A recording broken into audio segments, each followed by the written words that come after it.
Hello, welcome back. तो मैं एक बार फिर से स्वागत करता हूं आप लोगों का। तो आज हम लोग पढ़ने वाले हैं प्रतिरोधों का संयोजन, यानी प्रतिरोध को कैसे जोड़ा जाता है। फिर इसके बाद में इससे जो न्यूमेरिकल लगाए जाते हैं वो आपको लगाने में आसानी हो जाएगी। उससे पहले आपको एक क्वेश्चन और 4 नंबर का तैयार हो जाएगा कि कभी कभी पूछ लिया जाता है श्रेणी क्रम का जो सूत्र होता है उसका निगमन करना है जो प्रतिरोध में जोड़ा जाता है। अब देखिए, सबसे पहले हम समझेंगे कि प्रतिरोध का संयोजन जो होता है श्रेणी क्रम में वो क्या होता है। तो श्रेणी क्रम क्या होती है ये समझेंगे पहले। तो श्रेणी क्रम में मान लो प्रतिरोध जुड़ा हुआ है, ये एक प्रतिरोध हो गया। फिर इसके बाद में ये प्रतिरोध का ये पहला सिरा हो गया, ये प्रतिरोध का दूसरा सिरा। तो ये पहला सिरा हुआ, ये हुआ दूसरा सिरा। अब दूसरा प्रतिरोध जो ये वाला है ऐसे ऐसे, इसका ये वाला पहला सिरा हुआ और ये वाला हुआ दूसरा सिरा। फिर ये तीसरा प्रतिरोध है ऐसे ऐसे करके, और इसका ये वाला पहला सिरा हुआ, ये वाला हुआ दूसरा सिरा। यानी अब यहां पर समझने की कोशिश करें कि जब किसी भी प्रतिरोध का दूसरा सिरा तो अगले प्रतिरोध के पहले सिरे से, देखो ये इसका दूसरा सिरा है, अगला वाला ये प्रतिरोध है, इसका पहला सिरा, ये दोनों जुड़ जाए, जोड़ दिया गया। फिर अगले वाले प्रतिरोध का पहला सिरा इस जो बाद वाले का दूसरा सिरा है इससे जुड़ा रहे। तो इस क्रम में जो जोड़ा जाएगा इसके कहेंगे श्रेणी क्रम। वैसे देखो यहाँ पर जुड़ा है, 3 प्रतिरोध है, एक है R1, R2 और R3। तो इसमें देखो इसका ये दूसरा सिरा इस वाले के पहले सिरे से और इसका दूसरा सिरा इस वाले के पहले सिरे से जुड़ा है। तो इस वाले क्रम में श्रेणी क्रम होता है। इससे आप लोग क्या करें, कंगन जोड़ करके, हाथ जोड़ करके खड़े हो जाएं। हाथ ऐसे जोड़ करके नहीं, हाथ जैसे 4-5 लोग हैं और आप दोनों हाथ ऐसे फैलाएं, आपका कोई दूसरा व्यक्ति आपका दूसरा हाथ पकड़े, फिर उस व्यक्ति का दूसरा हाथ वो वाला पकड़े। तो इस तरह से क्रम में जो लाइन बनेगी ये हो जाएगी श्रेणी क्रम। ठीक। अब श्रेणी क्रम में एक बात आपको ध्यान रखना है कि श्रेणी क्रम में जो धारा बहती है वो समान बहती है। श्रेणी क्रम में जो धारा बहेगी वो समान रहेगी। तो यहाँ पर ये धारा बह रही है, आप इसको इस तरह से आई से डिनोट कर सकते हैं। और यहाँ पर एक बैटरी लगा दी गई है और ये बैटरी, ये बैटरी है, ये कुंजी है बैटरी की। जैसे ही कुंजी हमने स्टार्ट किया ये तुरंत धारा बहना ये देखो शुरू हो गई। अब धारा इस दिशा से इस दिशा में बह रही है। अब श्रेणी क्रम में जो प्रतिरोध होता है वो यहाँ पर जोड़ा गया है। अब इसमें श्रेणी क्रम में प्रतिरोध में सब अलग अलग सिरों के बीच में अलग अलग विभवांतर होता है। श्रेणी क्रम में विभवांतर भिन्न भिन्न होगा। देखो V1, V2 और V3 इन दोनों सिरों के बीच का विभवांतर है। तो आप ये समझ जाएंगे चित्र तो आप आराम से कर लेंगे। अब ये मैंने जो श्रेणी क्रम समझाया था ये मिटा रहे हैं और फिर आगे बढ़ते हैं। ठीक, तो ये वाला हम दे रहे हैं मिटा। अब देखो, तो यहाँ पर आपको लिखना है यही चीज कि श्रेणी क्रम वह क्रम होता है जब किसी भी प्रतिरोध का दूसरा सिरा अगले प्रतिरोध के पहले सिरे से तथा उसका दूसरा सिरा उसके अगले प्रतिरोध के पहले सिरे से इस तरह से जुड़ा हो, तो इसे बोलेंगे श्रेणी क्रम। श्रेणी क्रम में एक धारा का मान होता है, मतलब एक ही धारा बहती है पूरे में, और उनके जो प्रतिरोध R1, R2 और R3 है, मान लो उनके सिरों के बीच का विभवांतर V1, V2 और V3 है। तो सबसे पहले ये जो चीज मैंने बताया इसको आप लिख लेंगे। अगर आपको नहीं आया एक बार में याद तो दोबारा रिवर्स कीजिए वीडियो और फिर ये चीज लिख लीजिए। फिर दोबारा लिखो यहाँ पर माना, आप मान लो 3 प्रतिरोध, 3 प्रतिरोध कौन है, R1, R2 व R3 किस क्रम में है, श्रेणी क्रम में। तो लिख दो श्रेणी क्रम में जुड़े हैं। अब श्रेणी क्रम में जुड़े हैं जिनके सिरों के बीच का विभवांतर, जिसके सिरों के बीच का विभवांतर कितना है, V1, V2 व V3 क्रमशः। R1 के बीच का V1 हो जाएगा, R2 के बीच का V2 हो जाएगा और R3 के बीच का V3 हो जाएगा है। तथा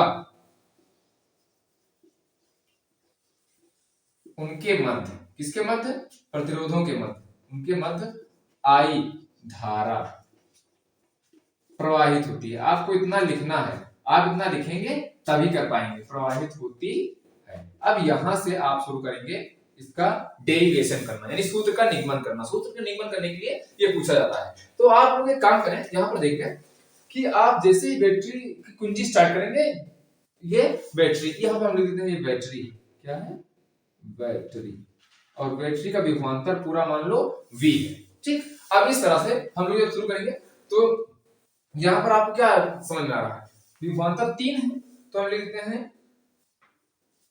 V1 बराबर क्या हो जाएगा IR1 और V2 बराबर हो जाएगा IR2 और V3 बराबर हो जाएगा IR3। क्यों? क्योंकि आपने ओम के नियम में पढ़ा है V बराबर IR होता है और इस V के लिए क्या हो जाएगा I धारा का मान I हो गया क्योंकि समान सब में धारा सेम है और इस V1 के लिए R का मान R1 होगा तो इसलिए R1 आ गया V1। V2 के लिए I का मान सेम होगा और R2 ये हो जाएगा। V3 के लिए R का मान 3 होगा और I का मान सेम हो जाएगा। तो ये समीकरण नंबर 1 बन गया, समीकरण नंबर 2 बन गया और समीकरण नंबर 3 बन गया। इस तरह से ये बना। अब आप ये तीनों चीजें लिख लेंगे। फिर उसके बाद में एक चीज देखें कि पूरी ये जो विभवांतर V1 V2 V3 ये कहां से आया है, ये आया है बैटरी से। तो लिखो माना, मान लो फिर माना बैटरी का विभवांतर, तो ये बैटरी का विभवांतर कितना है, बैटरी का विभवांतर V वोल्ट है, V वोल्ट है, ये V वोल्ट बैटरी का विभवांतर आ गया, ये V वोल्ट है हमने उधर लिख दिया है। अब देखो जब बैटरी का विभवांतर V वोल्ट हो जाएगा तो ये विभवांतर V1 V2 V3 बैटरी से आया है मतलब पूरा बैटरी के बराबर होगा। तो हम लिख सकते हैं V बराबर हो जाएगा V1 plus V2 plus V3 ये आ जाएगा। और एक चीज और देख लें आप, ये जो R1 R2 R3 ये तीनों प्रतिरोध हैं, अगर तीनों प्रतिरोध को हम जोड़ दें तो एक कुछ ना कुछ मान मिलेगा। उस मान को हम मान लेते हैं कि फिर से लिख दो कि यहां पर माना R1 R2 व R3 का तुल्य प्रतिरोध, तुल्य मतलब पूरा जोड़ करके तुल्य प्रतिरोध R है। तो इसका मतलब है R1 R2 और R3 जोड़ा जाएगा तो क्या आ जाएगा R आ जाएगा। तो ये R और ये वाला V, ये V जोड़ोगे तीनों तो V आएगा और ये तीनों R जोड़ोगे तो ये R आ जाएगा। अब देखो यहाँ पर एक चीज आपको समझनी है, ओम का नियम यहाँ पर लगा दो, लिखो ओम के नियमानुसार, ओम के नियमानुसार ओम का नियम क्या कहता है, ओम का नियम कहता है कि V बराबर IR, ये होता है कि नहीं होता है, ठीक तो होता है। अब ये वाला जो V है ये कहां चला गया, ये वाला V ये देखो है और IR का मान कहां चला गया, IR का मान अभी हम आपको दिखाते हैं। ये पहले यहां पर लिख लें आप और नीचे थोड़ा जगह कम है तो आप इसको लिखेंगे और ये वाला लिख लेंगे, स्क्रीनशॉट ले लें।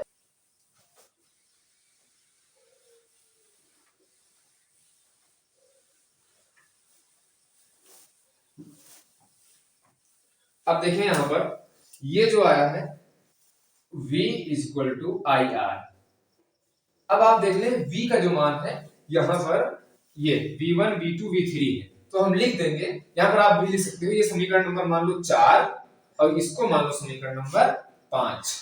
तो लिखोगे कि समीकरण नंबर 4 से V का मान रखने पर, यहां पर लिखोगे समीकरण 4 से, समीकरण 4 से, तो समीकरण 4 के लिए V बराबर क्या हो जाएगा V1 ये हो जाएगा V1 plus V2 plus V3 ये हो जाएगा और I और ये हो जाएगा R का मान क्या है, अच्छा R का मान रख दें तो या फिर ऐसे लिख दो IR लिख दो। अब देखिए V1 बराबर कितना दिया गया है, V1 बराबर IR1 है, V2 बराबर IR2 है, V3 बराबर IR3 है। अब ये मान यहाँ पर आप रख दोगे तो आप लिखते हैं समीकरण 1 2 3 के मान रखने पर, तो लिखो समीकरण 1 2 व 3 के मान रखने पर, तो यहाँ पर रखेंगे हम V1 की जगह पे हो जाएगा IR1 प्लस V2 यहाँ पे IR2 प्लस V3 यहाँ पे IR3 बराबर IR। अब देखिए यहाँ पर सब कहीं पर I क्या है कॉमन है तो I हम लोग लेते हैं कॉमन, तो I कॉमन लेंगे तो हो जाएगा I और यहाँ पर हो जाएगा R1, इससे I चला जाएगा तो प्लस R2 और प्लस R3 बराबर यहाँ हो जाएगा IR, ये I से I कट जाएगा। अब आ जाएगा R बराबर, अब यहाँ पर ये हम मिटा रहे हैं, यहाँ पर लिखना है ना तो आप लोग ये समझ चुके हो ये मिटा रहे हैं। अब ये हो जाएगा R बराबर, तो R बराबर हो जाएगा R1 plus R2 plus R3। तो हम कह सकते हैं कि श्रेणी क्रम में अगर प्रतिरोधों को जोड़ा जाएगा तो उन प्रतिरोधों को जोड़ दिया जाएगा तो कुल प्रतिरोध निकल आएगा, यानी प्रतिरोधों का कुल योग कुल प्रतिरोध के तुल्य प्रतिरोध के बराबर होता है। तो आप श्रेणी क्रम में कोई भी अगर प्रतिरोध जुड़ा है ये बोला जाएगा, तो आपको ये सूत्र लगाना है, कुल प्रतिरोध तुल्य प्रतिरोध बराबर R1 R2 R3। ऐसे करके और भी अगर प्रतिरोध जुड़े हैं R4 5 6 7 8 9 10 जितने जुड़े हैं आप उनको जोड़ते जाएंगे। हमने यहाँ पर 3 जोड़ के बता दिए हैं, आप जितने होंगे उतने आप आराम से इस तरह से जोड़ सकते हैं। तो ये हुआ डेरिवेशन, और हम लोग नेक्स्ट वीडियो में देखने वाले हैं कि समांतर क्रम का किस तरह से होता है। हेलो दोस्तों, वेलकम बैक। तो इस बार हम लोग देखने वाले हैं प्रतिरोधों का समायोजन जो है यानी संयोजन जो है उसको समांतर क्रम में किस तरह से जोड़ा जाएगा। तो ये हमने चित्र बना दिया है, ये समांतर क्रम है। अब समांतर क्रम कैसे जुड़ता है ये देख लें। तो समांतर क्रम में जो प्रतिरोध जुड़ेंगे वो एक पहला सिरा किसी एक बिंदु पर सभी के और दूसरा सिरा किसी एक बिंदु पर जुड़ेंगे। तो ये मान लेते हैं एक बिंदु कोई है ए और दूसरा बिंदु यहाँ पर बी, ये जुड़े हुए। जैसे आप लोग क्या करें, एक हाथ अपना 4-5 लोग हैं और एक हाथ एक बिंदु पर सब लोग थमा लें तो वो हो जाएगा एक सिरा, और दूसरा हाथ 4-5 लोग फिर दूसरे बिंदु पर थमा लें, इस तरह से हो जाएगा दूसरा सिरा। यानी 3 यहाँ पर प्रतिरोध हैं, एक बिंदु पर तीनों आकर मिले हैं और दूसरा आकर के इस तरह से अलग दूसरे बिंदु पर तीनों आकर मिले हैं। यानी जब सभी बिंदु एक साथ में आकर के मिले, एक सिरा और दूसरा सिरा भी एक साथ मिले, तो इस क्रम को बोलते हैं कौन सा क्रम? प्रतिरोध का समांतर क्रम। अच्छा, समांतर क्रम में जो धारा का मान होता है वो क्या होता है? वो सब डिफरेंट होता है, मतलब प्रत्येक प्रतिरोध में अलग अलग होता है। विभवांतर इसका सेम होता है, और प्रतिरोध तो आप जानते हैं 1 2 3 अलग अलग है। ये जो मैंने बात अभी बताई इसको आपको लिखना पड़ेगा, ठीक, ये चीज लिखनी है। फिर उसके बाद में हम लोग लिखते हैं क्या, इसका डेरिवेशन किस तरह से होगा। तो लिखो माना प्रतिरोध, कौन से प्रतिरोध है वो R1 R2 व R3 किस क्रम में? समांतर। तो आप लिख लें समांतर क्रम में, ठीक, समायोजित है या जुड़े हैं या संयोजित है, समायोजित हैं, जिनके मध्य धारा का मान क्रमशः, तो धारा कितनी हो जाएगी? क्रमशः I1 I2 व I3 हो जाएगी, क्योंकि श्रेणी क्रम में धाराओं का मान डिफरेंट होता है। तथा कुल विभवांतर, अब विभवांतर जो होता है वो क्या होता है? वो भैया सेम होता है। कुल विभवांतर V है, तो अब V है तो ओम के नियम अनुसार तो लगा दो ओम का नियम, I1 बराबर क्या हो जाएगा? I बराबर क्या होता है? V अपान R, क्योंकि V बराबर IR होता है, तो ये जो R यहाँ था यहाँ आ गया। अब R1 हो जाएगा, I2 बराबर हो जाएगा V अपान, क्योंकि V सब में सेम है, और यहाँ पर इससे पहले जो हमने वो समांतर क्रम पढ़ा रहे हैं, श्रेणी क्रम जो बताया वो आपने नहीं देखा तो देख लेंगे तो ज्यादा समझ में आ जाएगा। और फिर ये हो जाएगा R2, और फिर ये ओम का नियम लग रहा है V बराबर IR से, ये I बराबर V अपान R, और I3 निकालेंगे तो V, क्योंकि इसमें सभी में जो बैटरी है, बैटरी से जो यहाँ पर विभवांतर जा रहा है, ये V वोल्ट की बैटरी है, तो सब में विभवांतर सेम रहेगा, तो समांतर क्रम में विभवांतर सेम होता है, इसीलिए V आएगा। और यहाँ पर जो 3 है ये R3 और I3 का मान सेम रहेगा, तो यहाँ पर हम लोग लिख देंगे कितना, यहाँ पर 3 इधर कर दो आप, नहीं तो ये हो जाएगा, ये वाला I1 यहाँ हो जाएगा, 2 बीच में हो जाएगा, ठीक, 2 2 ये, और तो V अपान R3, ये समीकरण नंबर 1 हो जाएगा, ये समीकरण नंबर 2 हो जाएगा, ये समीकरण नंबर 3 हो जाएगा। इस तरह से आप इसको कर सकते हैं।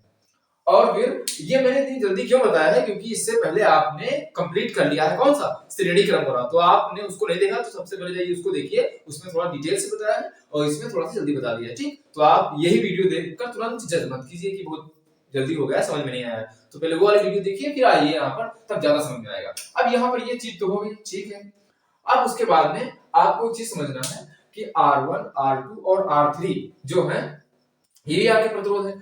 अब इसमें अच्छा देखें कि धारा जो I है वो I यहाँ से I1 ये I3 और I2 ये मिल करके यहाँ पर धारा I बन रहे हैं, तो हम ये भी लिख सकते हैं कि I बराबर I1 plus I2 plus I3 भी होगा। ये समीकरण नंबर हम मान लेते हैं 4।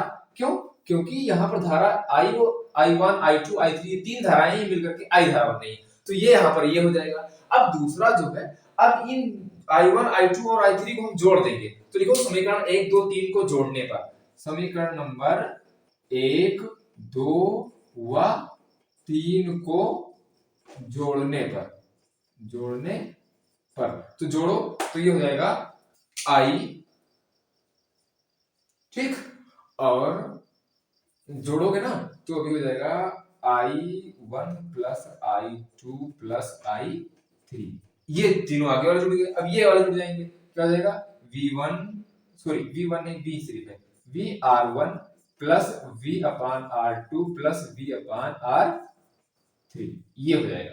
अब यहाँ पर क्या हो जाएगा V1 V2 V3 क्या है, I1 I2 I3 क्या है, I है, तो I रख देंगे, और V1 क्या है, ये V1 ही है। अब यहाँ पर सब कहीं पर V है, तो V हो जाएगा क्या, V हो जाएगा कॉमन, तो ये हो जाएगा V हो गया बच्चा कॉमन, तो हमने ले लिया V कॉमन। यहाँ सब में V कॉमन आएगा तो 1/R1 बचेगा प्लस 1/R2 बचेगा और प्लस 1/R3 बचेगा, ये बच जाएगा।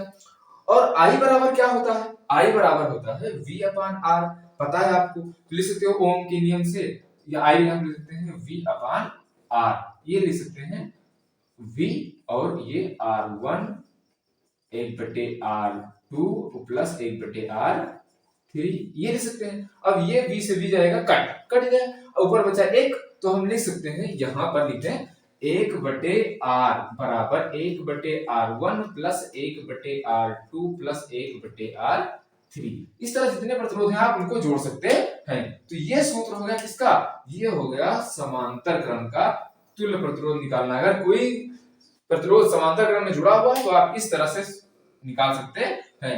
ये है एक आसान विधि किसके निकालने की, समांतर क्रम से प्रतिरोध निकालने की। तो ये आपको कैसी लगी ये वीडियो हमें बताइए, और आज के लिए इतना ही। Thank you so much.